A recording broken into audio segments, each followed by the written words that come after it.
Hello नमस्कार मित्रांनो, कसे आहेत? मजेत ना? तर पुन्हा एकदा स्वागत आहे तुमच्या नवीन व्हिडिओमध्ये. तर आज आम्ही चाललो लोणावळ्यामध्ये गणपती निमित्ताने डेकोरेशन आहे तिथे ते बघण्यासाठी. तर ॲक्च्युली आमच्या लोणावळ्यातल्या एका मित्रमंडळाने एक हे ठेवलेलं आहे, नृत्य सादर केलेलं आहे. ते म्हणजे जिवंत देखावा सादर केलेला आहे आणि नशामुक्ती म्हणून असं त्यांनी दाखवलं आहे खरोखरच. आणि ही काळाची गरज आहे आणि ते सगळ्यांसाठी चांगला एक संदेश देत आहेत जवान पिढीसाठी. तर तुम्ही हा व्हिडिओ नक्कीच पहा आणि आवडला तुम्हाला तर नक्कीच सबस्क्राईब करा. तर ओके, चला बघूया आपण. राज्य येणार आणि मी राजा होणार, राजा.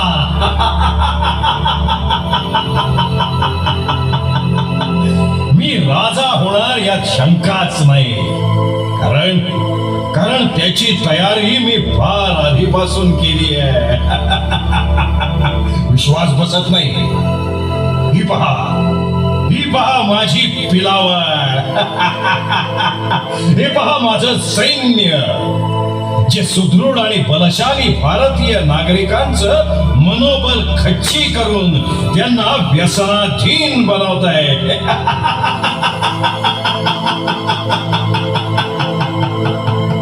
अरे दारू प्या, रेमटूल प्या, देशी विदेशी दारू प्या. अरे दारू प्या, रेमटूल प्या, देशी विदेशी दारू प्या. अरे दारू प्या, रेमटूल प्या, देशी विदेशी दारू प्या. देशी प्या वा वा, विदेशी प्या वा वा. देशी प्या, विदेशी प्या, तीन मिळाली तर गावठी प्या पण दारू प्या. रेमटूल प्या, देशी विदेशी दारू प्या.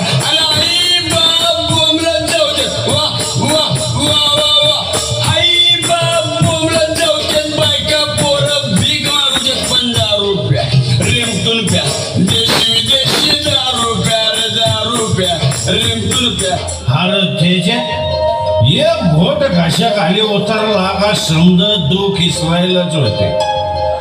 नाही का रडाराची चिंता ना संकटची काळजी. अरे उद्याची पेकर कशाला, फक्त आजचा इच्छा. आज घ्यायचा तो या दारूचा एकच प्याला आणि समजा जग विसरून जायचं बस. आणि नशा उतरल्यावर बोला. अरे कोण बोलला कोण? नशेचं कधी आम्ही उतरूच देत नाही, कारण उतरले ना का परत घ्यायची. असं पण परत घ्यायला ती फुकट थोडीच मिळते. आमच्याकडे काय पायका नाही वाटलंय तुला? अरे रगड पायकाय रगड. नोकरी गेली, शेतीवाडी ऐकली, घरातलं दागदागिनं घाण ठेवलं. अरे येळ आली ना तर घरातली भांडी केल, पण दारू सोडणार नाही म्हणजे नाही. समजा पैसे नसले तर दारू पाजणाऱ्या दोस्तांची काय कमी ना आपल्याकडं. थोडक्यात संसाराची राख रांगोळी झाली तरी चालेल, पण मला सांगा, समाजामध्ये तुमचा नवरा काय करतो असं कोणी तुमच्या बायकोला विचारलं तर बायको काय सांगणार? दारू पितो म्हणून. उद्या शाळा कॉलेजमध्ये तुमच्या मुलीला कोणी विचारलं तुझा बाप काय करतो तर ती काय सांगणार? अभिमानानं दारू पितो म्हणून सांगणार. तुम्हाला दारू पाजणाऱ्या दोस्तांची कमी नाही, परंतु दारू पाजणारा तुम्हाला अधिक व्यसनाधीन बनवतोय हे तुमच्या लक्षात का येत नाही? असा दारू पाजणारा तुमचा मित्र नव्हे तर शत्रू आहे हे ध्यानात घ्या. आणि तुम्हीच असं म्हटलं तर तरुणाईनं तुमच्या पुढच्या पिढीनं कुणाकडे बघायचं आणि या देशाच्या भवितव्याचं? देश तरुण नाही, पुढची पिढी. अहो तिथं आमच्या वेळेला पुढे गेली. ते बघ तो काय करतोय, बघ जरा बघ. काय करतो?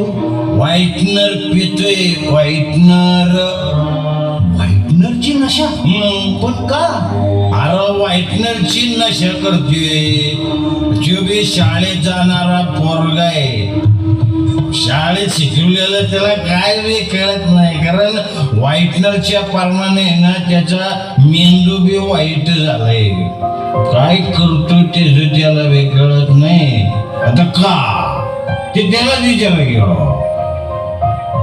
बाळा, अरे विद्यार्थी दशेत ही कसली रे नशा?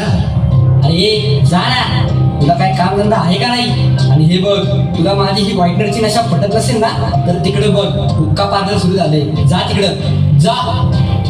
वाह भाई, वाह भाई, वाह भाई, वाह. अरे बनाने वाले ने फुर्सत से हुक्का बनाया होगा. नवाबी ठाठ है इसका, नशीलों ने खूब सुनाया होगा. हाँ, हुक्का. अरे हुक्का पीते हैं हम और भुलाते हैं गम.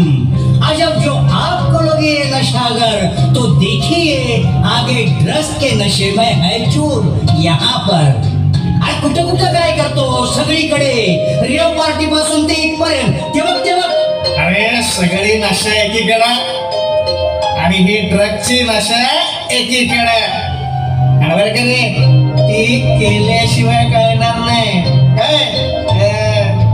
खरंय मित्र, ड्रग्सचीच काय पण कुठलीच नशा केल्याशिवाय कळणार नाही. पण जेव्हा कळेल तेव्हा हेही कळेल की निरोगी निर्व्यसनी आयुष्य वेळ गेल्यावर नाही मिळत.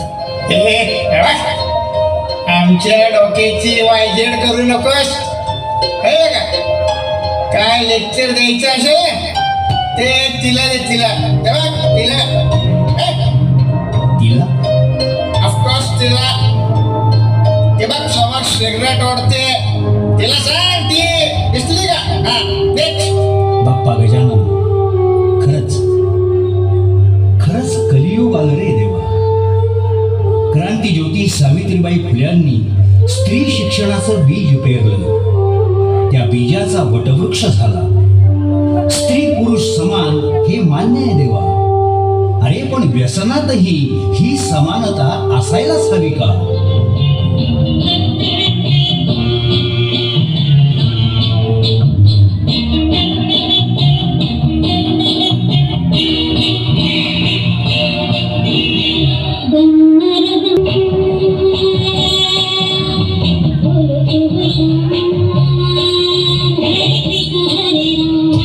एक कश, बस एक कश, एक झुरकामते आणि आलेच.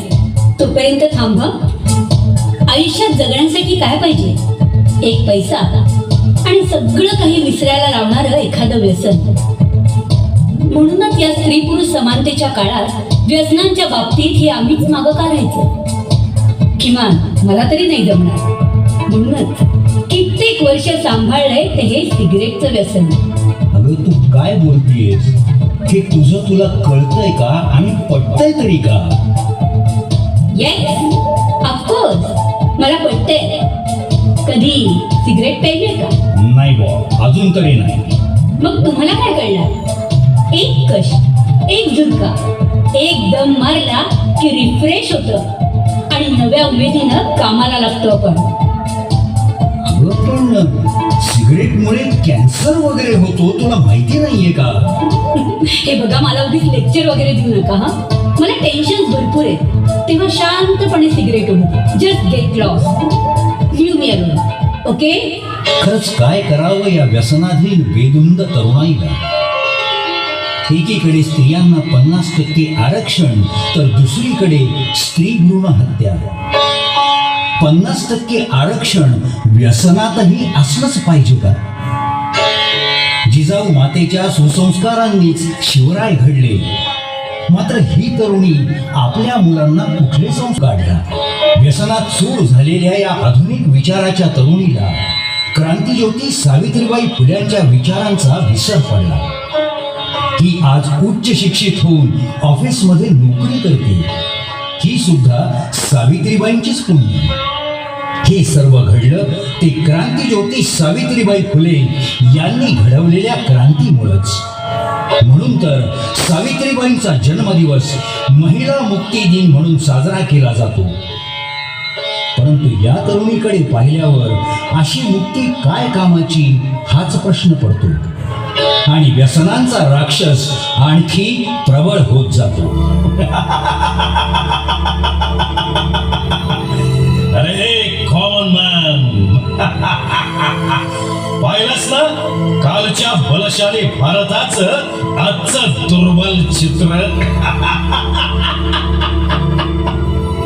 अरे आजची तरुणाई ही माझ्यामुळे व्यसनाधीन झाली आहे. कुणी काहीही करू शकत नाही.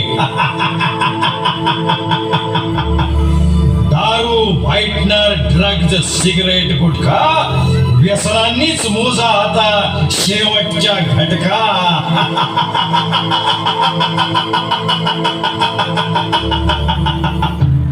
बस तरुणाईला व्यसनांनी दुर्बल करू पाहणाऱ्या हैवाना जरा डोळे उघडून बघ.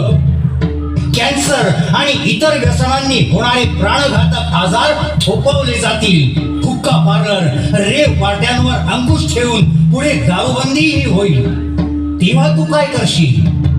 जनजागृती होऊन तरुणाई पुन्हा निर्व्यसनी बलशाली होईल. तेव्हा तू काय करशील?